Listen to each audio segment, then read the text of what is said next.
Bapak, Ibu, dan saudara-saudari yang terkasih dalam Tuhan, saat ini kita berjumpa kembali di mana firman Tuhan akan kita baca, dengar, dan renungkan bersama-sama. Namun sebelum itu, saya mengajak kita sekalian untuk satu di dalam doa. Mari kita berdoa. Ya Tuhan Allah, firman-Mu adalah pelita bagi kaki kami dan terang bagi jalan kami.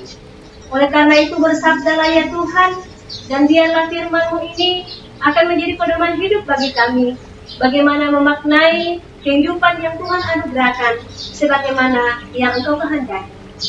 Ampuni segala salah dan dosa kami Bapa, dan berfirmanlah, karena kami anak-anak-Mu telah siap sedia untuk mengambil bagian dalam pemberitaan firman. Amin. Pembacaan Alkitab pada saat ini terdapat dalam Mazmur 130 ayat 1 hingga 8. Saya ulangi, Mazmur 130 ayat 1 hingga ayat yang ke-8. Lembaga Alkitab Indonesia memberikan judul Seruan dari Dalam Kesusahan. Firman Tuhan, nyanyian siar. Dari jurang yang dalam, aku berseru kepadamu ya Tuhan. Tuhan, dengarkanlah suaraku. Biarlah telingamu menaruh perhatian kepada suara permohonanku. Jika Engkau ya Tuhan mengingat-ingat kesalahan-kesalahan, Tuhan, siapakah yang dapat tahan? Tetapi padamu ada pengampunan, supaya Engkau ditakuti orang. Aku menanti-nantikan Tuhan, jiwaku menanti-nanti, dan aku mengharapkan firman-Nya. Jiwaku mengharapkan Tuhan, lebih daripada pengawal mengharapkan pagi, lebih daripada pengawal mengharapkan pagi. Berharaplah kepada Tuhan, hai Israel, sebab pada Tuhan ada kasih setia, dan Ia banyak kali mengadakan pembebasan. Dialah yang membebaskan Israel dari segala kesalahannya. Demikianlah firman Tuhan, yang disebut berbahagia adalah setiap kita yang dapat menghayati dan memelihara firman Tuhan ini dalam kehidupan kita sehari-hari. Amin. Bapak, Ibu, dan saudara-saudari yang terkasih dalam Tuhan, Shalom. Kata orang, selama hayat di kandung badan, masalah akan terus dialami oleh manusia. Dimanapun, kapanpun, dalam situasi apapun, besar atau kecil. Hidup tanpa masalah, itu bukanlah hidup yang sesungguhnya. Saudara-saudara, ketika kita diperhadapkan pada masalah, acap kali sebagian kita tidak mampu untuk berbuat apa. Contohnya saja, beberapa hari yang lalu, pada tanggal 28 Maret 2020, terjadi peristiwa gempa bumi di Palu, Mamuju, dan yang sekitarnya, di mana gempa bumi itu berkekuatan 5,8 skala Richter. Sebagian orang berkata, kami tidak tahu harus berbuat apa. Pada satu sisi, oleh karena virus corona ini, kita harus tinggal di rumah, beraktivitas di rumah, dan segala sesuatu dikerjakan di rumah. Tetapi pada saat yang bersamaan terjadi gempa bumi, maka tentu orang tidak akan tinggal di dalam rumah. Siapa tahu bangunan ada yang rubuh, maka kita bisa menyelamatkan diri kalau kita keluar rumah. Kalau demikian, apa yang harus kita lakukan? Apakah tinggal di dalam rumah atau berada di luar rumah? Dalam menghadapi masalah, biasanya ada dua tipe orang yang kita biasa lihat. Yang pertama, tipe orang yang reaktif, dan yang kedua adalah tipe orang yang reseptif. Kalau tipe orang yang reaktif, biasanya orang itu hanya memikirkan soal masalahnya, sehingga dia tidak bisa tidur, selalu gelisah, dan merasa tertekan, mudah stres, dan emosinya menjadi labil. Sementara orang-orang yang tipenya reseptif, ketika berhadapan dengan masalah, maka yang selalu ia upayakan adalah bagaimana menemukan jalan keluar atau solusi dari masalah yang ia temui. Sehingga dia berusaha untuk berpikir tenang, berpikir jernih, sehingga ia bisa mendapatkan solusi dari masalah yang dia temui. Lalu bagaimana dengan kita tatkala menghadapi masalah? Tipe apakah kita? Apakah kita termasuk tipe reaktif atau justru kita termasuk tipe yang reseptif? Saudara-saudara, tidak ada yang salah dengan masalah. Yang ada hanyalah cara kita yang salah dalam menghadapi masalah tersebut. Bacaan kita pada saat ini, Sang Pemazmur mengajarkan kepada kita bagaimana responnya, bagaimana sikapnya ketika ia menghadapi masalah.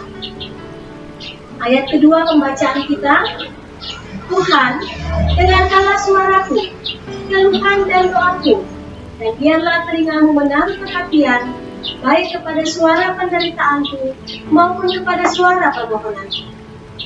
Dari ayat ini, kita kemudian diberi gambaran bahwa ketika Sang Pemazmur berada dalam pergumulan hidup, penderitaan, kesusahan, masalah, maka ia datang kepada Tuhan.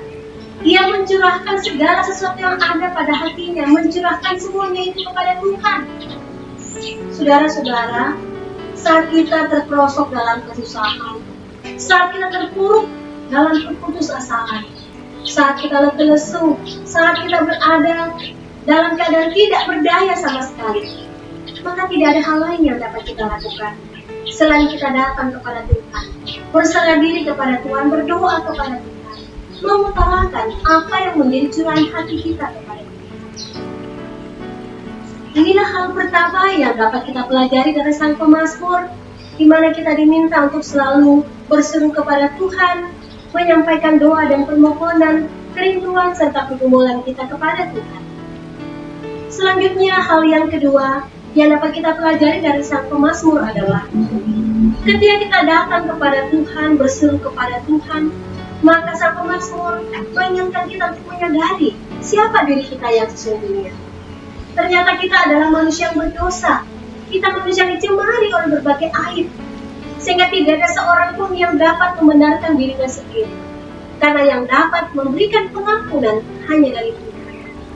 Nah, oleh karena itu, sepatutnya dalam doa kita kepada Tuhan, kita selalu meminta ampun kepadanya, bersedia merendahkan diri di hadapan Tuhan dalam doa yang kita sampaikan kepadanya. Belajar dari Lukas pasal 18 ayat 9 hingga 14, di situ dikemukakan tentang perumpamaan yang ditujukan kepada orang-orang yang menganggap dirinya benar lalu merendahkan orang lain. Ada dua orang yang datang di bait Allah dan berdoa kepada Tuhan. Yang pertama adalah orang Farisi dan yang kedua adalah pemungut cukai. Orang Farisi berdoa kepada Tuhan, Tuhan, saya mengucap syukur kepadamu karena saya adalah orang benar. Saya tidak sama seperti pemungut cukai yang seperti di sana. Saya tidak merampok, saya bukanlah pesina, saya bukanlah orang lain. Saya rajin berpuasa dan saya selalu memberikan sedekah kepada orang lain. Sementara pemungut cukai berdiri jauh, lalu ia tidak berani menengadahkan kepalanya. Ia tunduk dan merasa diri tidak layak, lalu berdoa kepada Tuhan, kasihanilah aku, orang yang berdosa. Saudara-saudara, siapakah yang disebut Yesus sebagai orang benar? Apakah orang Farisi atau pemungut cukai? Ya, pemungut cukai, karena ia selalu menyatakan diri yang sebenarnya sebagai orang yang berdosa, sebagai orang yang tidak layak, sehingga bila kita pun seperti itu tatkala berdoa kepada Tuhan, selalu menyadari bahwa kita adalah manusia yang berdosa dan kita meminta pengampunan hanya daripadanya. Dengan demikian, doa kita pasti akan dijawab oleh Tuhan.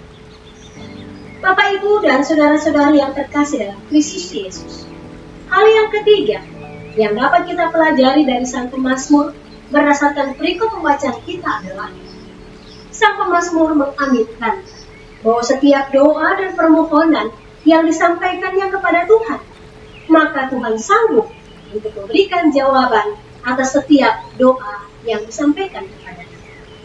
Saudara-saudara, kita tidak boleh ragu, kita tidak boleh sangsi atas jawaban Tuhan. Dia pasti akan memberikan jawaban atas setiap doa dan permohonan yang kita sampaikan kepadanya. Memang, dalam memberikan jawaban, ada 3 opsi yang sering kali ditawarkan Tuhan. Ya, tidak, atau tunggu dulu. Kalau kita berdoa kepada Tuhan, lalu Tuhan memberikan jawaban ya, maka kita diajar untuk selalu mengucap syukur kepadanya dan selalu mengandalkan Tuhan dalam setiap langkah hidup kita. Namun ketika Tuhan mengatakan tidak atas doa kita, maka kita diajarkan untuk mengaminkan bahwa ada rancangan Tuhan yang lebih indah yang mau dinyatakannya kepada kita. Lalu kalau Tuhan mengatakan tunggu dulu atas doa kita, maka sebetulnya Tuhan mengajar kita untuk menjadi orang-orang yang sabar dalam menantikan jawaban atas doa kita. Oleh karena itu, Bapak, Ibu, dan saudara-saudara yang terkasih dalam Tuhan, menyikapi berbagai pergumulan, masalah, penderitaan, dan kesusahan yang kita alami pada saat ini, mari kita belajar dari Sang Pemazmur untuk selalu berdoa kepada Tuhan, untuk selalu meminta ampun atas berbagai dosa dan salah yang kita perbuat melawan kehendak Tuhan, dan selalu mengaminkan bahwa setiap doa dan permohonan yang kita sampaikan kepadanya, Tuhan pasti memberikan jawaban. Semoga dengan firman Tuhan ini kita dimampukan untuk terus melanjutkan hidup di tengah-tengah juang dan karya kita. Tuhan memberkati kita sekalian. Amin.